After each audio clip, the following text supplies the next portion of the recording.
আরে তোরা জানিস, আমি শুনতে পেয়েছি আমাদের স্যারের গার্লফ্রেন্ড আমাদের কোম্পানিতেই চাকরি করে। আরে আমার হবু স্বামী তো এই কোম্পানির বস, কিন্তু এরা কিভাবে জানতে পারলো আমি কোম্পানিতে চাকরি করি? আরে তোমরা কি আমার কথা বলছো?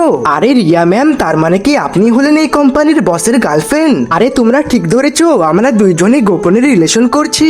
আরে রিয়া ম্যাম, তার মানে কি আপনি হলেন আমাদের বসের গার্লফ্রেন্ড? আরে রিয়া ম্যাম, ওই দেখুন কোম্পানির বস আসছে। আরে ম্যাম, ব্যাপার কি? আপনার বয়ফ্রেন্ড আপনার সাথে কথা বললো না কেন? আরে সে অনেক ব্যস্ত আছে, তাই হয়তো কথা বললো না।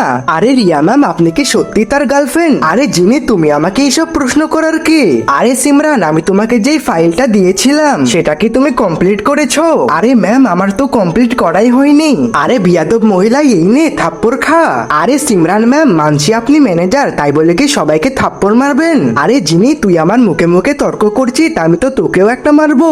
আরে তোমার সাহস কিভাবে হয় আমার জিনির গায়ে হাত তোলার? আরে তার মানে কি জিনি হলো এই কোম্পানির বসের গার্লফ্রেন্ড? আরে বন্ধুরা, নেক্সট পার্ট দেখতে চাইলে চ্যানেলটিকে সাবস্ক্রাইব করো এবং কমেন্টে লিখো পার্ট 2।